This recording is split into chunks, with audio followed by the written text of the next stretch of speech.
Hello everyone and welcome back to the Hardcore 1.21 Let's Play. A couple episodes ago I made this sugarcane farm, and since it's been up, it's produced so much sugarcane. I haven't checked it in a little while, but it hasn't been super long, and it's made all of this. Long term, that amount of sugarcane will become a problem. My original plan was to use it to make books that I could sell to our librarian. However, I can't get leather at a quick enough rate to keep up with the sugarcane. The only librarian we have at the moment sells us mending, but they don't have a paper trade. So my solution is to get another villager or two. The closest village to take villagers from is on the other side of the Cherry Mountain. I've been wanting to make that journey faster than having to climb all the way up every time, especially now that we don't have Stan. I think I could dig a tunnel through the mountain easily enough, and that would make transporting villagers less painful. Not pain-free, just slightly better. I'll clear out my inventory a bit to make room for stacks and stacks of stone, and we can use the bamboo farm which is built to make a few barrels for storing extra blocks along the way instead of running back and forth from the storage area. Let's make the entrance to the tunnel at the end of the path in the field. This way I don't have to clear another path just to get here. And now to break lots of blocks.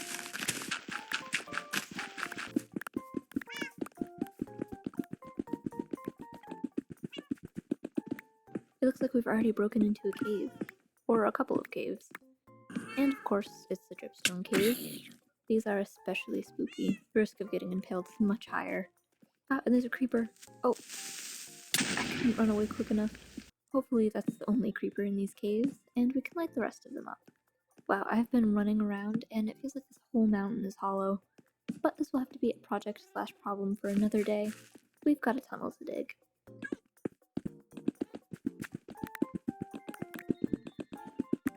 Okay, I haven't made it much further, but I've decided to dig out one block first to map out where the tunnel will come out on the other side.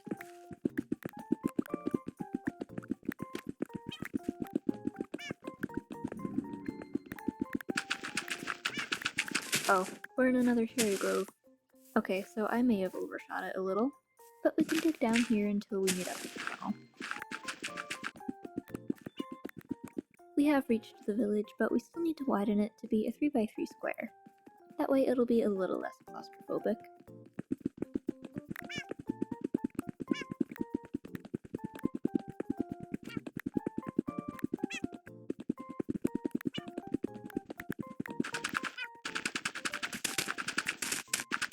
At each opening to the tunnel, I'm going to use cut copper blocks to make a sort of bunker design.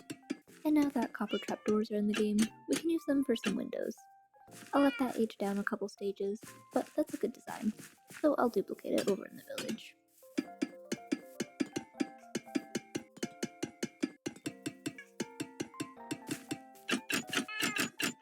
Now the tunnel is a lot safer, that mobs can't just walk in, and we're ready to transport a villager. I know I've got 2 farmers trapped in this hole here, but we need a villager without a locked profession, so we can make them a librarian. Oh, you there. Hello, would you like to come with me? Just get in the boat. Excellent. I should be able to boat all the way down to the bunker, and it'll be smooth sailing from there, so to speak. Hopefully this guy will follow the lectern in here. Maybe. Okay, he made it. I already forgot how long this passage is. Oh wait, I've been checking the trades every time I place the lectern, and looting 3 is a good trade for that price, I think. Let's actually go get some paper to lock it in. I don't need a lot, just a stack to trade a couple times. Perfect, this is the start of building our villager economy. God, he's trampling my wheat field. Only a bit further. And here we are at the library. Come on in. Our original librarian has a friend now. I'm putting him in here just because the building is set up for 2 villagers. There's spaces for 2 lecterns, and the couch here has 2 beds. Since we have multiple librarians, it'll get confusing, so I think we should name them. I've looked up some old lady names because I think that's cute for librarians. And we'll have one be Eleanor, and the other Beatrice. Our first librarian will now be known as Eleanor, and the newcomer is Beatrice. I'm curious to see what else Beatrice will sell, so I'll collect all of the sugarcane I've got, to turn it to paper, and trade it away. Whoa, are you kidding? The second book is a mending trade. That kind of makes Eleanor less useful. She does have a glass trade though, and I don't know if Beatrice will. But we might as well buy a looting book, and add it onto our sword. Oh, the 3rd level is just looting 1, and a glass trade. It's not looking good for Eleanor. But she does have an Unbreaking 3 book, so I guess we'll keep her. Daisy, what the heck are you doing in the window? Okay then. I do want to get one more villager today, specifically the farmer villager. But unlike the librarians, I don't have a place for a farmer to live, so the next project for today is building a farmhouse somewhere along the potato field. And to do that, I'm going to need a lot of spruce wood, so let's start by gathering a few trees worth of that.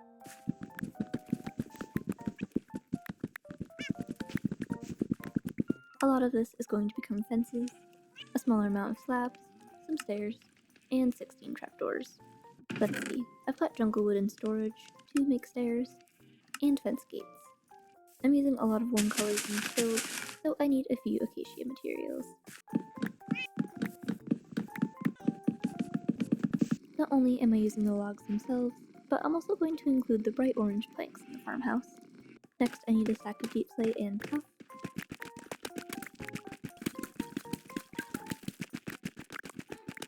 Ooh, some bonus diamonds.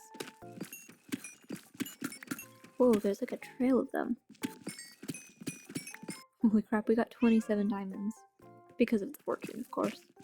I'll turn some of the tuff into tuff bricks, and some deep slate into deep slate bricks. I'll also grab a stack of andesite and cobblestone. This is going to be a farm, so I'm including hay bales in the plan.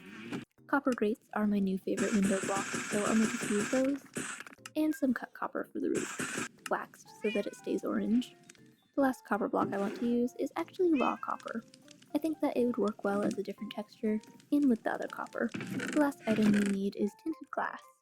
I haven't used it in a proper build yet, so it'll be interesting. The vibe I'm going for with this is a quaint little farmstead, and most of this build is actually going to be stone. Well, I know we're starting with acacia logs, but I'm using it for its dark grey color, so just pretend that it's stone.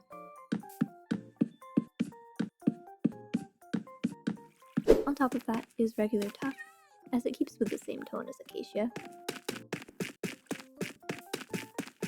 Hang on, pillagers are invading. Probably not a good sign since a villager is going to live here. Anyways, above the tuff is cobblestone and andesite finishing off the walls.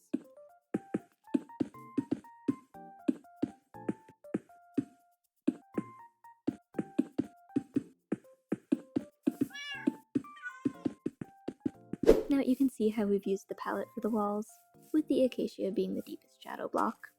Next, let's put in the walkway with the brick versions of the wall blocks, using stone to create an archway over the entrance. For the door, I'm using birch, and because villagers get stuck on trapdoors a lot, I'm using birch logs to surround the door instead. I haven't aged any of the copper to the stage I want it to be at, so to get that process started, I'll place all of the grates down.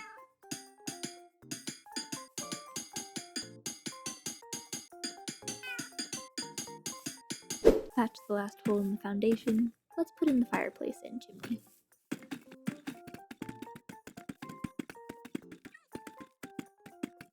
Before we start the roof, let's finish up the details on the exterior so far. Each corner I'll line with fences up to where the roof will begin.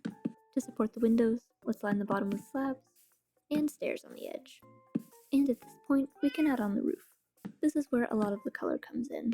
First, the hay bales for a couple rows, the acacia planks to transition from the yellow to a more vibrant orange of the copper blocks.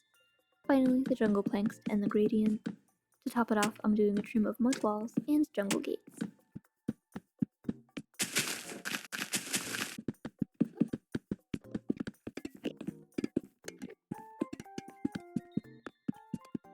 I just finished the roof and I've accidentally angered an enderman. Let's jump into the river. I don't actually know where he went. There you are. I could get a couple ender pearls from you with my new looting sword.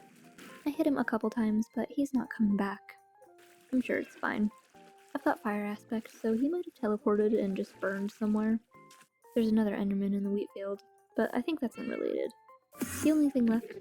no, dang it, I've provoked another enderman. For some reason they've been everywhere lately. Come back here, I thought you wanted to fight. Ha, sucker. And we got 3 pearls from that. But back to what I was saying. The only thing left to do is the bit between the roof and the wall. We can fill it with white wool and birch for an accent. And in the middle, a 9-block window, using the tinted glass. From the outside this looks kind of awkward, but that can be fixed with more spruce trim.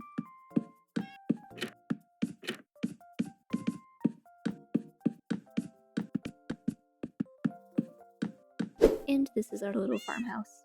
I'll do more work to the outside with a path and everything, but for now, let's go inside and make it habitable for a villager. The first step is clearing out a layer of dirt. To keep it simple in here, I'll do dark oak planks for the floor. And we needed to dig out the dirt because I want the floor to have 2 levels, just 1 block apart to add some variation to the room. Now we've got the floor cleaned up and laid out, but to add some different areas, let's put up some spruce pillars and connect them with stairs. I want to add some plant life in here, specifically in the windows, by first putting a moss block above and planting glowberries so they're visible from the outside. The finishing touch to the windows is a spruce trim similar to what we did to the exterior. To fill this gap here, we need a railing of sorts, and I think decorated pots with azalea would make a good divider, plus 1 more moss block on top to make it a bigger sort of tree. The plants make the room feel more like a farmer lives here, but a farmer will also need a bed, which can be in this little corner. Next to that, let's put in some shelves with campfires.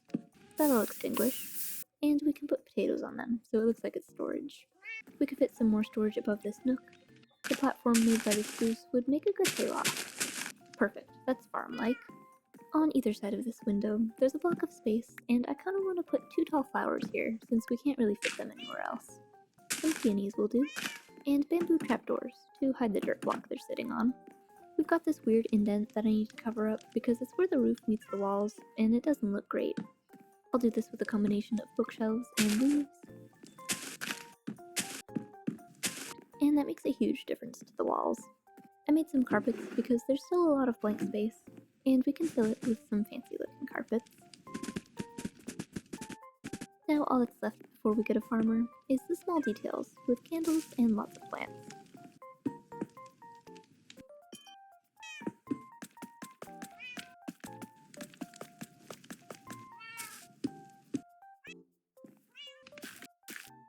And with the interior finished, we're ready to go get a farmer. Using our newly constructed tunnel, this shouldn't be too difficult. We've got the 2 farmers in the boat here, and I might bring both of them back so I don't leave one all alone. But I can only take back one at a time, so I have to separate them. He doesn't want to leave though. He's been stuck in a hole for too long. Oh no, sheep, you're in the way. Sorry. Everything's totally fine. We made it to the bunker entrance. Now I just need you to follow the composter. Wonderful. Now let's do this for the entire length of the tunnel.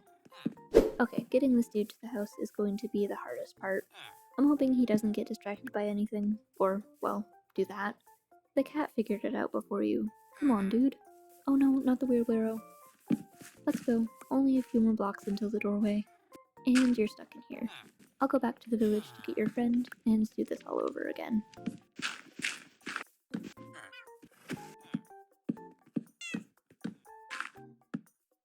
That went a bit smoother the second time. Now we need to set up an area for them to actually farm. I'm not going to let them into the big field because I don't want them destroying it. Instead, I'll put in a little farm attached to the side of the house that looks like it's a part of the big field. But it needs to be blocked off from that so the villagers can't escape, and we've got oak fences to use for that. And now that I'm thinking about it, maybe we should separate the villagers. That way if one gets turned into a zombie, it won't get the other one too. So this guy won't have a field to work in. But he will. I'll hoe the ground to see if he'll plant anything on his own, which I guess he won't. But let's gather some carrots. And this can be a lovely carrot field. This should mean the farmers are pretty well set up in their new home. Next, I want to work on some pathways so the farmhouse is easier to get to. The first one will run behind the sugarcane farm and connect with the bridge path. I'm not doing anything different with this, so it'll be coarse dirt. There, a nice simple path that takes us out to the countryside and all the way up to the farmhouse. And I'll disguise the torches around here underneath the moss carpet. But I was also thinking we should have a path coming up from the fields themselves. There's a good line right from the potato field. We just need to make sure we don't ruin the water source for this section of the field, and bringing it slowly up the hill where it can connect right to the other path.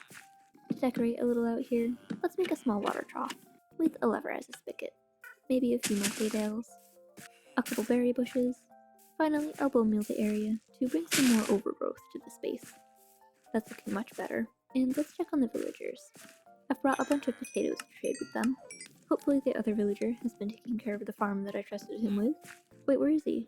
He's not out here. This isn't good. Where did he go? He shouldn't be able to get out anywhere. Oh, okay then. Having fun, are you? This might be a problem. I'll just shear these vines so that he can't climb them like that. Anyways, other than that one farmer getting stuck in the window, I think that they're doing well in here. I'm really happy with the interior on this build, and the villagers seem to like it. This guy has his own little farm to tend to.